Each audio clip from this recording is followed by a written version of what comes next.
Welcome back to another episode of Video City TV. I am your host, Callie Ann, and next to me is Don Knowte. Welcome to the show, man. You don't know. One knock, Don knock. Okay, pulling out that Jamaican accent. Yeah, gotta represent. Yeah, so sure. I know you moved to America when you were younger, so Yeah. Jamaica is where you're originally from. Fully. Born and raised, yeah. Born and raised. Yeah. Okay, we love that. Wait, so how old were you when you came out here? I was about 12. 12. 12? Yeah. Okay, and were you doing music then? No, not at all. Not even close. Yeah, Oh. My mom's a teacher, so she was not trying to hear that. Oh, okay. For sure. So when did you start doing music? So I started dabbling with it like towards the end of high school, but not at all like thinking it was going to be anything, and not at all serious. It was just like, all right, let me get this Just for thing and fun. playing around, right? I didn't start taking it a little seriously until college. Okay, so what was that pivotal moment for you? What was that moment like when you were like, okay, this is what This I is wanna what I'm take doing? seriously? Yeah. It was after I finished college, Okay. actually, and I got a job. I was making salary. I was doing all the things that I'm supposed to do, right? Okay. And because once there's just a day I went to work and I think I got written up for something, and I was just like, yeah, it's not it. Like, Yeah. so ultimately to say I was making money and I was doing all the things. I had the degree, but for some reason I wasn't fulfilled. So the only thing I still enjoyed doing at that point was just music. Yeah. Do you feel fulfilled now? Very much You're so. doing it so much. Very much now. so. Yeah. Yeah, and I met you a couple years back at the Bowery Studio. Was it a brewery? Brewery Brewery through my studio. guy Riser for sure. He had, I Yeah. think, a birthday. Shout outs to my guy Riser for sure. Yeah. Yeah. Yeah, and since then, like, I've known you, I've been following your journey, seeing your music. You have a lot of, like, reggae type music. So we love that. And your performances, I've seen your videos and performances. You give all of yourself and all of that energy into the show. For sure. So what is your pep talk like before you get on there? Before Actually, yeah, I'm not to cut you, but I literally just tell myself I'm the shit, and that it's more of a reminder if you ask me. But like, and then just go off to a corner by myself and kind of just imagine what I'm about to go do. But it's not like a huge thing. I've never been like afraid of the stage. I did drama and theater in high school, so I guess that got me comfortable. Yeah, so you were And preparing for your whole life. fully, without knowing it. But yeah. Yeah, but it also sounds like you've been doing some like manifestation work as well, visualizing yourself performing right before you do it to then actually do it. I feel like that is a Yep. huge part of manifestation, feeling it, seeing it, being it, and then actually letting it come to fruition is a very powerful thing. Yeah. That's everything. So I love manifestation, but the one thing I feel about it is that manifestation is nothing without the work. I think a lot of people sit Ooh. back and they're just like dream about something, right? But Yeah. I think just the universe rewards you for what you go after. So every step you take, you get something back.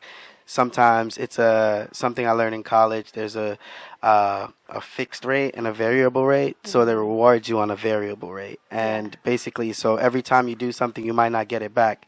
You might get it back on the 5th try. You might get it back on the 10th try. But if Yeah. you keep trying, you'll get that. And I think, to me, that's what manifestation is. Yeah, that's beautiful. Yeah, Thank you. definitely. So, what happens when you have your moments of doubts and like fear comes up? What kind of practices do you do to get over that? I think fear, doubt, all those things are a part of the journey. I think how I get over it is by continuing to do it. And every Yeah. time you prove yourself wrong. So a big moment of realization for me was when I did Essence Fest. And that showed me, okay, you're supposed to be here. Because it was shortly after I left my job. It was about a year after. And to know that I'm going into music full time and for the following year to be doing the biggest festival in the United States. What a Yeah. time, you know. So I knew at that point that I was on the right road I for love sure. that. Yeah, you definitely have to be uncomfortable in order to achieve so many things that you want. You know, even like with yoga, you have to go through these uncomfortable poses in order to actually attain the pose. Yeah. And it takes so much uncomfortable moments, but if you just breathe through it and really just focus, I feel like those concepts apply to that as well. Yep. You always got to push through, you know, and you're only going to get back what you put in. So Yeah. like I said, you can't just sit down and wait for it to happen. You got to create your own destiny, if you will. So I guess it's the same. I'm sure with yoga, when you first tried to do that pose, it probably didn't, you probably didn't have the perfect stature, but over time you surely got it. And it hurt. I can't imagine yoga. That's, you know what I'm saying? But I know it's not easy, so it's no different to me than music. Wow. So Don Knock, what keeps you pushing? What keeps me pushing is the idea of freedom, and I always feel like I just want to buy my time back. And I think life would look different for a lot of human beings if they had their time and if they had that freedom. Most people spend their day their life trying to buy their time back. Yeah. If that makes sense. So retirement ultimately is you getting your time back.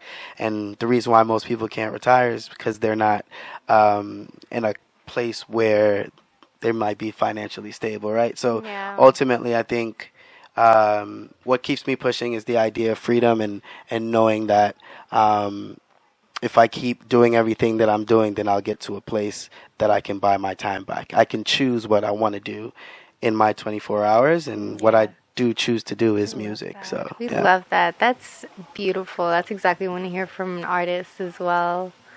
Yeah. So thank you. Of course. So let's get into your music. Yeah, let's talk about it. Okay, so you've been doing music for a really long time. How do you feel like your music has evolved throughout the years? Was it always the same genre, or were you exploring, dibble-dabbling? So the biggest change is me going from strictly producing to being an artist as well. So that part is a little newer. The producing I've been doing for a while, right? So that's what I was doing, and like what I said, I kind of dabbled in high school.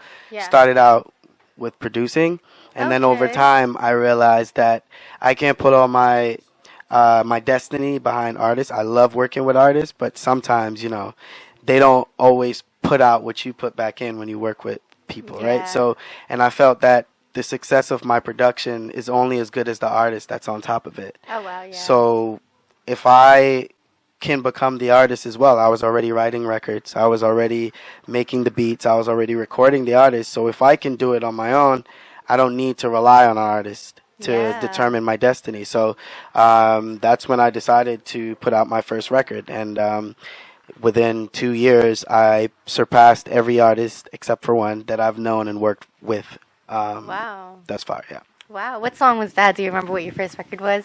It's called Be Right Here. It's not my favorite now, obviously, because I feel like I got better, but it's still up because, and sometimes I think of taking it down, but it's a constant reminder of the journey and how far I've come. So I know a lot of artists now, when they put out stuff and they delete their past, but for me, I want to see that, and I want people to see that so they can see the growth and see how far I've come. That's important. That's very beautiful. Important.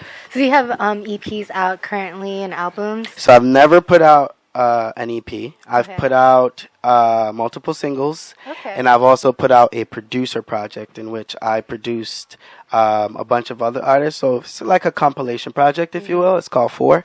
However, this year in April is going to be my first EP I'm putting out. It's called Rooms, and I have a few singles out from there, and the most recent one just dropped. It's called Big Body Bends, and I dropped that on Wednesday, so make sure y'all check that out. Yeah, Don Knock, y'all. That's for amazing. Sure.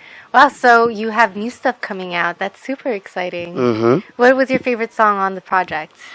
All of them. All of them? Yeah, so I mean, I don't even like the word favorite because I feel like it's so limiting.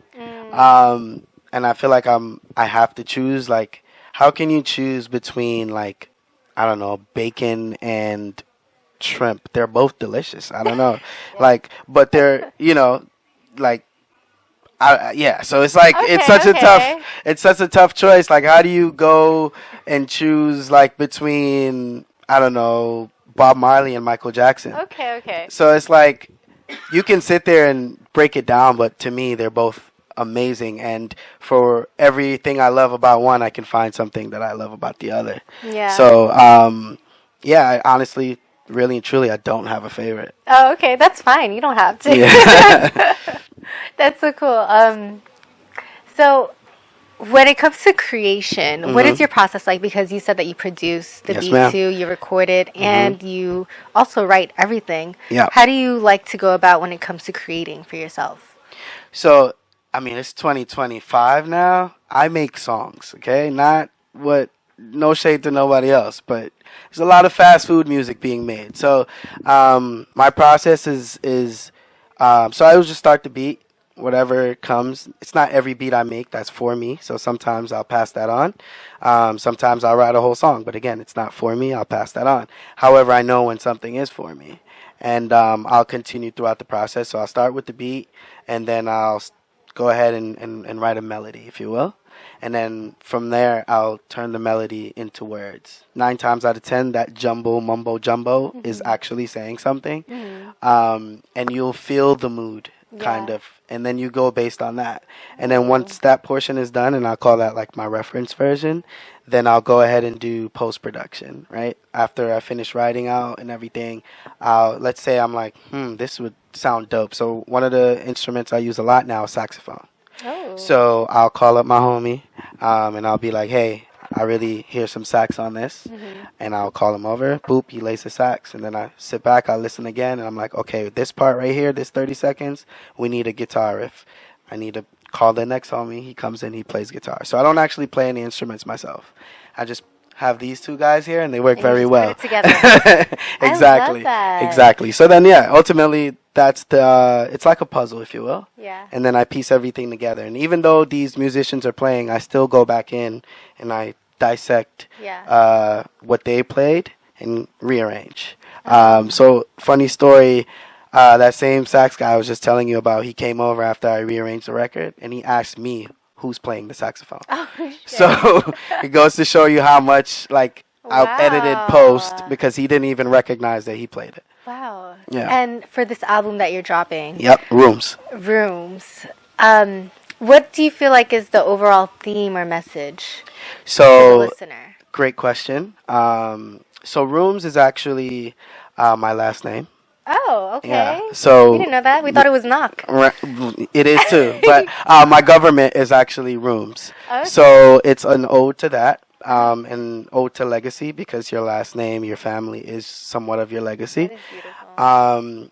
But not only that, like, how many times do you hear, I'm trying to get into the right rooms? Yeah. Right? And if you think about the idea of a room, if we change the music in a room, if we paint the walls in a room, if we put some flowers in a room, it changes the whole space, right? Yeah. If a person walks in a room, they're going to bring a certain energy. So ultimately, that's why it's called Rooms, is because of that. We spend our whole lives in rooms, and these rooms shape us and make us who we are.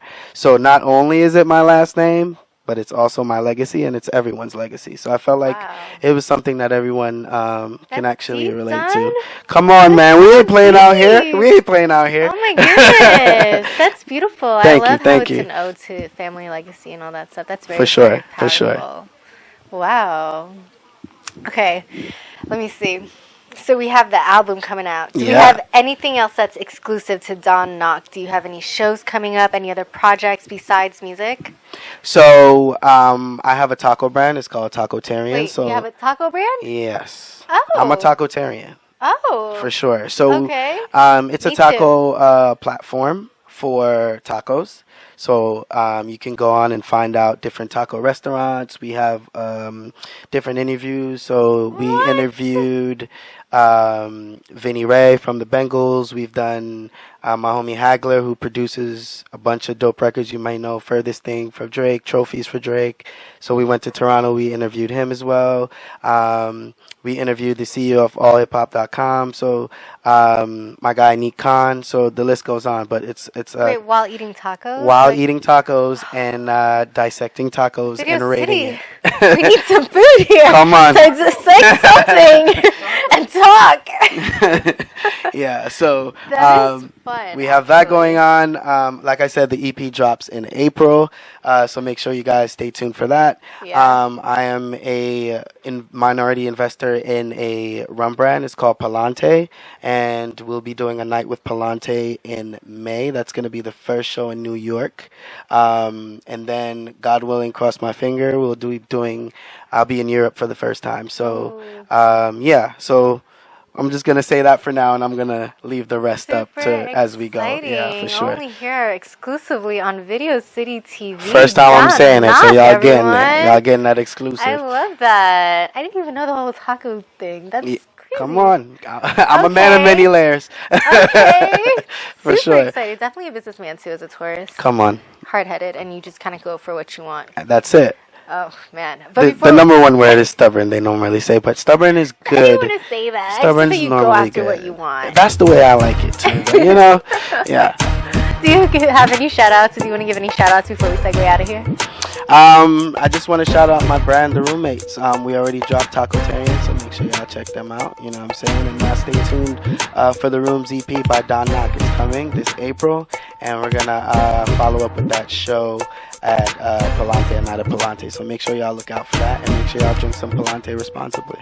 Oh, super exciting! Video City TV, tap in. I have Don Knock in the house, everybody. Don Dada. It's real major right Peace. now.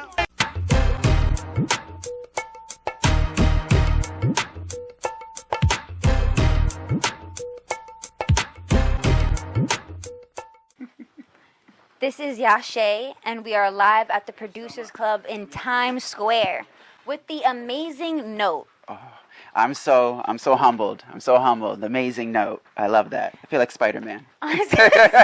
You're not from Queens. I don't know if you could say that though. No, I'm not. I'm actually. I don't. I can't even claim anything New York if I'm being honest. I'm originally from New Hampshire. Oh, that's not so bad. Yeah. You're like the cousin. Twice removed. So like 3 maybe. Great time to do it. I'm gonna give it to you. Yeah, thank you. Appreciate it. Well, how do you like the differences from New Hampshire and New York? I love the fast-paced nature, if I'm being entirely honest. Okay. Growing up in a small town, I had a lot of high ambition. I had a lot of just creative energy that a small town couldn't cultivate. I didn't really fit in, but I knew that there was something more out there because there were artists that I was inspired by. You know, I first ventured out to a poetry slam at a town in Lowell, Massachusetts. I went from New Hampshire to Massachusetts doing my thing over there. Fell in love with it through an artist named Watsky. Wow. You know, amazing poet, amazing artist in his own right. And then from there, I just fell in love with performing arts, like kind of like sharing your artistic vision, what you got going in your life, you know, just on the microphone and seeing how the response is. Okay. So I fell in love with it over there. And then I was like, okay, so there has to be even more. And then hop, skip, and a jump, you know, went to school in Connecticut at the University of Hartford. Ooh, okay. Met my now fiance, who is originally from the Bronx. Beautiful fiance. Yeah, beautiful. I don't know how I pulled her. I have no idea. Kings and queens go together. It's okay. I appreciate that. You know what? And yeah, then I ended up, you know, going with her, with living with her dad and stuff like that in the Bronx. And I've been in the New York area for the past 5 years, and there's nothing like it. Like, there's everything and everyone for everyone, and I love that so much. It fuels my ambition. It fuels my creativity. How has that how have you been able to take New York and kind of like cultivate that within your music and I guess your journey? I would say that, like, within the past, I would say 2 years since linking up with MLM Entertainment, and the guy that went up right before me, Mix 718. As you know, he's a wild child, but he's authentically himself. And I always teeter that line of, like, you know, especially with the music I do, I make alternative hip hop. These days, more so rap rock more than anything. Which is so hot. Yeah, thank you. But when I was coming up in, like, the New York scene, what was really hot back then was drill. You know, Pop Smoke was, like, the biggest thing out. R.I.P. Yeah, R.I.P. Amazing artist, you know. Right. But that was, like, the only thing that you saw on any open mic, any circuit. Like, one dude doing drill music with, like, 50 of his goons, and then you got me coming up afterwards, like, trust the process, like, you know, trying to deliver something a little different. And so, you know, over that journey, realizing, like, okay, if I just stick with this, I'm going to find the right people. And once I found the right crew and the right people, it really did push me to be like, you know what, I'm going, head first into this thing, and really diving into like who I am authentically. I think I've always been a rock star energy, but now it's just no holds bar. Like, I'm surprised I still have a voice after last night screaming into the mic. So, and I'm sure that show was fantastic. it was amazing. It was amazing. Did you perform that hit that we love so much? Oh yeah, Quinn. Well, yeah, Quinn. I wasn't able to perform that one. But I did rock a shirt from it. It was a custom shirt. Shout out to Milo Mayhem for doing the makeup. Dollar and a Dream Apparel for designing the shirt. Okay. They gave me the custom shirt. Like, it looked amazing. A lot of people loved it. And like started asking questions about the music video. So I was like, there was the exact reason I wore it. Good, man. Yes. Yeah. So can you tell us a little bit about Quinn? Because I fucking love that music video. I love that song. It's so good. Yeah. So Quinn really dives from a love that's all consuming. I feel as though that love is one of the most powerful emotions and driving forces in the world.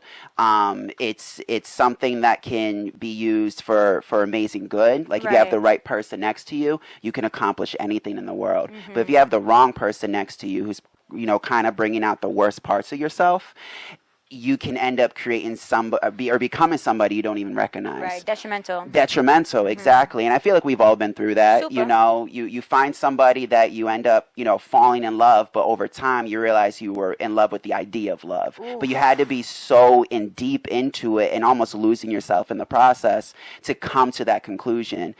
So that's where really Quinn comes from, is that all-consuming love that, you'll change for them, they'll change for you, but maybe you guys aren't changing for the best and you're not even seeing the repercussions that are around you. That's where in like the music video, there's a dichotomy between a wedding, or what they think is their wedding, but in reality it's their execution. Which was so fire. It was a ton of... That was crazy. We went back and forth so much on that, but that was like the one common theme. We didn't know how we wanted to execute it. But that was the one common theme that like stuck through. So I appreciate, Jex from Jex Studios, co-directing it, Mike Loco, my management, co-directing it, and Johnny Nightmare, like sticking to the vision. We had storyboard after storyboard after storyboard. I'm an obsessive personality. When I find something, I really want to make sure the vision comes to life. So I was really like, oh, no. And I know this one scene only lasts for 1 second, but we got to fix that. Like, let's really, make it make sense. Make it make sense. Make that time matter. Exactly. Everything's intentional. Every little thing's intentional in there, from the makeup to the wardrobe to every little like Easter egg or whatever that's in there, was intentional to make sure we told a story. I wanted to make sure that at the end of the day, like, I love music videos with a story. I don't like music videos that are just like, let's just stand in front of a camera and just, I was going to stay in front of a bodega, but you did better than me. You did better than me. I like just like music videos that have a story, that have something that like, I got to watch this a couple times, so. I watched it a few times. I'm not gonna lie. Thank you. No, you did so good. It was very cinematic. I felt like there was even a part where the priest was saying your line. Like, that was sick. Yeah, dude. shout out to Nino. He learned that. He literally learned that on the spot. Like, he was. We kept like telling him the lyrics. He got so nervous, but he did amazing. So shouts to Nino. It was so cool, kind of seeing him try to get into his like maniacal like sort of delivery. And he was also hilarious in between the scenes, because we had to, like, as we were walking up to him, we had to make it seem like, okay, he's telling like the speech to the the crowd that's there, the attendees. Right. So he was just like ad-libbing. I think he was like telling a story about like Star Wars or something. Like, it was just so random, but it worked. It looked good. So let me ask you a question. Yeah. What is your favorite line from your song, and why? That is a good question. Fair. The story is, oof. Yeah. I'm trying to think of a specific line. But like the proposal scene where the city explodes. Oh, that was like that is to me where the pinnacle is, at that delivery. You got you're with me forever, ever, forever, ever, forever, ever. I seen like the obsessive like you was nature. on it. Yeah. It was I didn't have to pull through for much because. And I like that though. Yeah. You can feel the chemistry. Yes, organic, yes. real, obviously, but it was organic. so it was, good. Yeah. Us being I'm aware that what I have with my fiance is a rare love. So.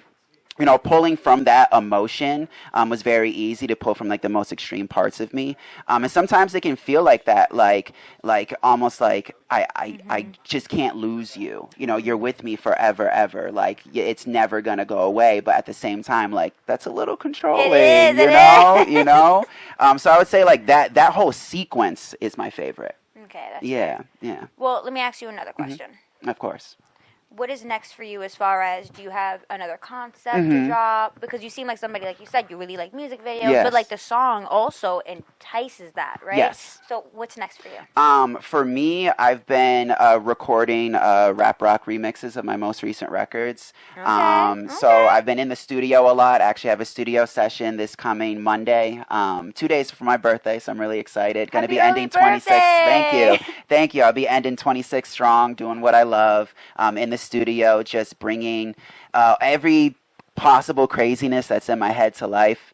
So I'm just focusing on making sure that the energy that I bring in my performances goes to my recorded music, and then really taking the time to make sure I get the right concept for my music video, because I feel like with Quinn, I set the bar pretty high on storytelling. Right. So I want to make sure that the next one like pushes the envelope even more. And people are even telling me I should bring the Quinn character like at some point into the next music video. Honestly, they loved the makeup and stuff like that. So I got to figure out a way to bring it back in. Okay? They want it, so I got to deliver. The fans want it, I got to deliver. All right. I do have another question, because I was just thinking, what would you say to somebody who felt like you when you were trying to find your people, and they might feel like, man, it's taking too long? Yeah. What would you say to that person? Not to sound too corny, because it's literally a title of my song, but trust the process. I tend to write songs almost as a reminder to myself. You really do got to trust the process and trust that the energy that you put out there is eventually going to come around. It may not come around in a day, week, month, or year, but you got to stay tuned in with who you are authentically. And you will find other people relate more to authenticity than anything else. It really doesn't matter what you do, as long as you are authentically yourself and put in 1,000% into it. So that would be my biggest piece of advice, because that's what I followed in the past 2 years, and it's showed like amazing dividends. Like now I'm getting to meet you, now all these dots are connected. Now all these dots are connected, and it's all because you're just authentically yourself. It's one of the most freeing experiences. And I would say that to anybody. Just be authentically you, day in, day out. Never let it go, and it will show up. It will show up. There was nothing corny about that. That was the one. That was the one. Thank you. I love that. Thank you. Honestly, thank you. And I think that the advice that I would give everybody watching this is watch True Art with Knowte, okay? Because that music video, True Art, Quinn, Thank please. you. It's real major right now.